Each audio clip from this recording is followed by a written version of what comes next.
Columbus, Ohio, AP, Republican Ohio Governor Mike DeWine signed into law a map of new congressional districts on Saturday that will be in effect for the next 4 years, despite objections from Democrats and voting rights groups. DeWine said in a statement that, compared with other proposals from House and Senate lawmakers from both parties, the Senate legislation he signed makes the most progress to produce a fair, compact, and competitive map. The redistricting measure cleared the state legislature along party lines with House approval Thursday after a breakneck sprint through both chambers, amid praise from majority Democrats blasted the Republican-led map-making process as unfair, partisan and cloaked in secrecy.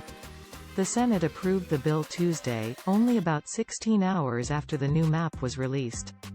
The nonpartisan Princeton gerrymandering project gave the map. The new law creates at most 3 safe Democratic districts out of 15 new U.S. House seats in a state where voters are split roughly 54% Republican, 46% populous. Cuyahoga and Hamilton counties, home to Cleveland and Cincinnati, respectively, and their concentrations of Democratic voters, are divided 3 ways each.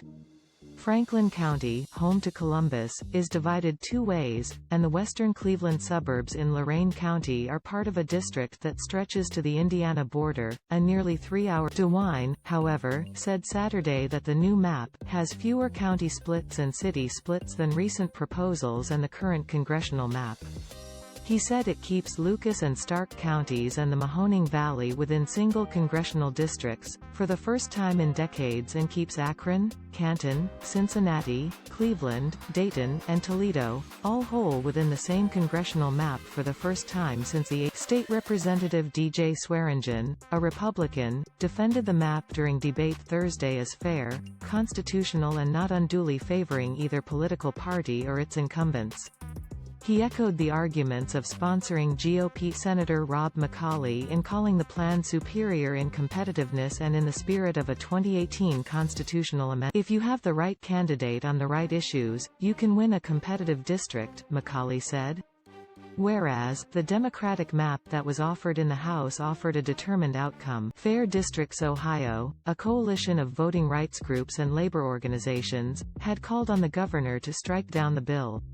Executive Director Jen Miller of the League of Women Voters of Ohio, a member organization, said instead of bipartisan, transparent redistricting, leaders had disrespected voters, trampled the Ohio Constitution and rigged the congressional map to serve partisan, political operatives rather than fairly. The Ohio Democratic Party on Saturday blasted the governor for signing the bill, with party chair Elizabeth Walters accusing DeWine of naked, partisan self-interest. DeWine and the Ohio GOP are doing everything and anything they can to prevent voters from holding them accountable at the ballot box while they continue to betray Ohioans at every turn, Walters said. Dayton Mayor Nan Whaley accused the governor of being more interested in maintaining political power and appeasing his party ahead of a contentious primary than respecting the will of Ohioans. Under a new process established under a popular 2018 constitutional amendment, creating a 10-year map, the ideal, would have required robust Democratic support.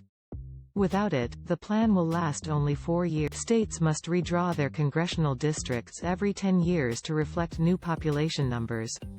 Under this year's U.S. Census results, delayed due to the coronavirus pandemic, Ohio lost 1 seat in Congress starting next year, taking it from 16